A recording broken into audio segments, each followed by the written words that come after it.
नमस्कार दोस्तों। मुझे पता है आप सब बहुत ज़्यादा एक्साइटेड होंगे। चेन्नई की टीम की जर्सी पहने हुए सारे चेन्नई के फैन, और जो चेन्नई के फैन नहीं भी हैं, आईपीएल के फैन हैं। आपको अगर आईपीएल पसंद है, आपको अच्छा लगता है, तो आप लाइक कर सकते हैं, सब्सक्राइब कर सकते हैं चैनल। चलते हैं, अब हम बात करते हैं। अब मैं अपनी स्क्रीन की तरफ देख रहा हूं और आपके सामने भी मैं स्क्रीन को लगा दूंगा और आपको देखने को मिल जाएगी कि चेन्नई की क्या अभी इस समय उनकी टीम है, उनके पास कौन कौन से खिलाड़ी हैं। और उसके बाद मैं आपको स्क्रीन पे दिखाऊंगा जो मेरी फेवरेट टीम है चेन्नई, उसका मुझे क्या लगता है क्या प्लेइंग 11 हो सकता है। तो मुझे क्या लगता है, ओह माफ करिएगा, कि कप्तान महेंद्र सिंह धोनी वही होंगे। और इस बारे में मैं बिल्कुल बात नहीं करूंगा कि क्या ये एम एस धोनी का आखिरी सीजन है या नहीं।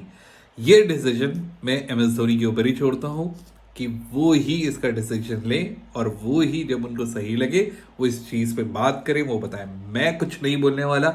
मेरी नजर से वो आज भी फिट है, वही सीएसके के कैप्टन है, इस सीजन में रहेंगे, शायद अगले सीजन में भी रहेंगे। तो एम एस धोनी कप्तान सीएसके के, उसके बाद ऋतुराज गायकवाड़ बैट्समैन, फिर उनके साथ आएंगे कॉनवे, रचिन रविंद्र हैं, रविंद्र जडेजा हैं, और बहुत अच्छा बाय है डेरिल मिचेल, जो कि इंडियन पिचेस में ही इज वेरी गुड। और मुझे लगता है, और उन्होंने वर्ल्ड कप जब इंडिया में हुआ उन्होंने 2 सेंचुरीज मारी, स्पिनर्स को खेलना जानते हैं। Is a fantastic player, fantastic allrounder, तो वो बहुत अच्छा है। फिर उसके बाद पथिराना है। पथिराना के खेलने पे शायद डाउट है, बात चल रही है कि शायद उनके ऊपर बैन लगेगा। It's not yet finalised. उसके बाद शिवम दुबे, क्या निखार आ गया उनके अंदर सीएसके में आने के बाद। फिज आ गए, हाँ जी हाँ, मुस्तफिजुर रहमान भी आ गए हैं सीएसके में, और शायद सीएसके की टीम एक्साइटेड होगी। और मैं वो कॉम्बिनेशन देखना चाह रहा हूँ। एक समय था जब मुस्तफिजुर धोनी को ब्लॉक कर रहे थे एक बार, और अश्विन को ब्लॉक कर रहे थे, और फिर बीच में आ रहे थे और धोनी ने ऐसे उनको एल्बो मारी थी और वो गिर गए थे। तो लेट्स सी कि कैसा लगेगा जब मुस्तफिजुर धोनी के अंदर खेलेंगे। Thakur is back in CSK, वो डिजर्व करते थे। रहाणे हमने देखा है किस तरीके से वो खेले थे लास्ट ईयर। और फिर अविनाश राव है, दीपक चहर है। Avinash Rao is wicket keeper batsman, तो एक धोनी विकेट कीपर बैट्समैन हो गए, कॉनवे हो गए, अविनाश राव हो गए। ऑल दो अविनाश राव को मुझे नहीं लगता खेलने को मिलेगा, क्योंकि सीएसके ज़्यादा एक्सपेरिमेंट नहीं करता है।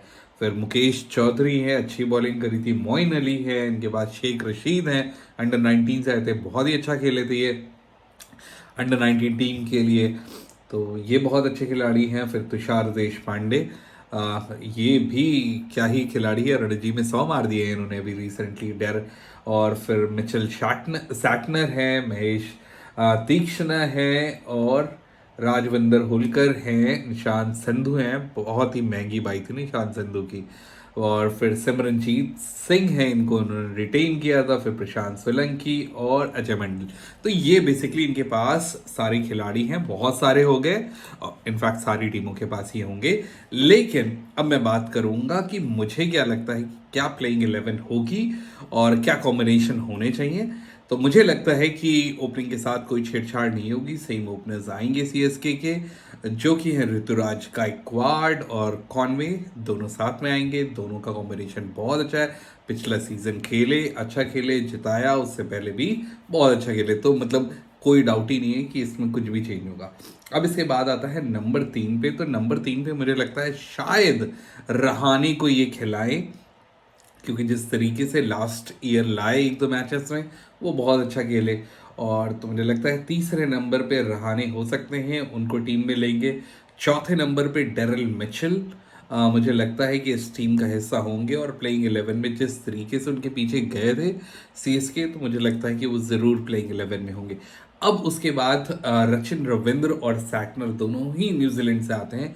इन दोनों में से मुझे लगता है एक खिलाड़ी खेलेगा। हो सकता है पहले मौका रचिन रविंद्र को मिले, अगर वो अच्छा खेलेंगे तो शायद कंटिन्यू करें, या एटलीस्ट चेपॉक में, चेन्नई के पिचेस में मुझे लगता है शायद वो रचिन रविंद्र के साथ जाएंगे, क्योंकि स्पिन भी करेंगे, बैटिंग में भी सपोर्ट करेंगे। और सैटनर एक ऐसे खिलाड़ी है, इज़ अ वंडरफुल स्पिनर, और उनको कहीं पे भी दुनिया की किसी भी पिच में खिला दो, वो बॉलिंग भी अच्छी कर लेते हैं, बैटिंग भी ठीक कर लेते हैं, हिट भी मार लेते हैं।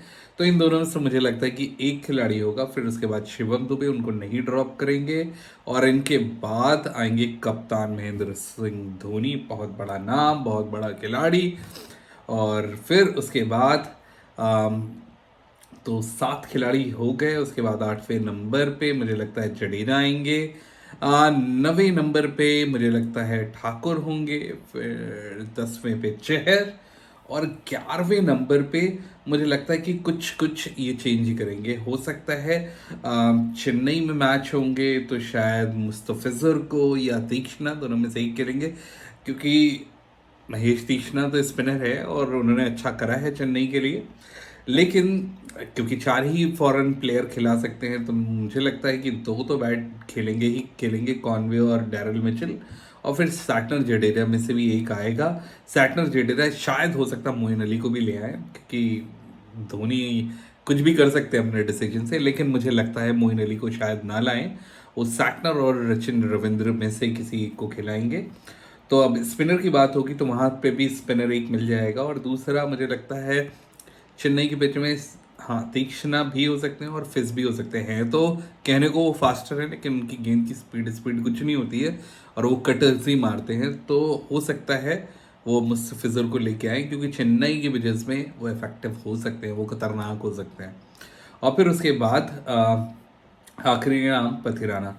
तो इन तीनों में से एक खिलाड़ी आएगा। आई थिंक मुझे लगता है कि अभी के मैचेस में शायद पथिराना होंगे और होम में मुस्तफिजुर हो जाएंगे। तो बहुत अच्छा कॉम्बिनेशन बनना है। अगर इस तरीके से जाएंगे तो 1 2 3 बेसिकली 3 फास्टर्स हो जाएंगे। और लेफ्ट आर्म भी जडेजा से मिल जाएगा। और फिर रचिन रविंद्र भी हैं, डेरिल मिचेल भी। तो ओवरऑल टीम बहुत ही भारी भरकम दिख रही है। और मुझे क्या लगता है, जितनी भी ये टीमें हैं ना, उन सबसे ज़्यादा बैलेंस्ड है। बहुत ही बैलेंस्ड है। इनका टॉप ऑर्डर बैलेंस्ड है, इनका मिडिल भी सेट है, कैप्टनसी उनकी अच्छी है, उसमें कोई बात नहीं है। जो पिछले सीजन में ये बॉलिंग में थोड़ा सा लैग कर रहे थे, लग रहा था कि बॉलिंग इनकी लैग कर रही है, लेकिन जो ऊपर से इनकी बैटिंग इतनी तगड़ी हो जाती थी, ओपनिंग इतनी अच्छी हो जाती थी, दुबे मार जाते थे, तो बचा ले जाते थे ये मैच। लेकिन इस बार तो इनकी बॉलिंग भी बहुत सेट लग रही है, बहुत हैवी है। फिर डेरल मिचेल बहुत स्ट्रांग प्लेयर है T20 का।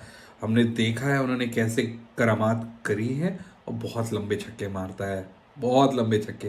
तो मज़ा आने वाला है टीम कॉम्बिनेशन। मुझे तो लगता है प्लेइंग 11 ये होगी। आपको क्या लगता है, आप बता सकते हैं कमेंट सेक्शन में। आप अपनी टीम बता सकते हैं। लेट्स सी कि आप कितने वाकिफ हैं, या आप कितना आपको लगता है जो मैंने टीम बताई है इन्हीं में से हो सकती है। अगर नहीं है तो आप बताइए कमेंट सेक्शन में। मैं भी पढ़ूंगा और बहुत ही एक्साइटेड हूँ आपके कमेंट्स पे रिप्लाई करने के लिए।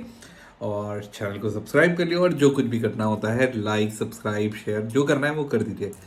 तभी के लिए साइनिंग ऑफ। कल फिर मिलेंगे एक नई टीम के साथ और नए डिस्कशन के साथ। Signing off now, bye.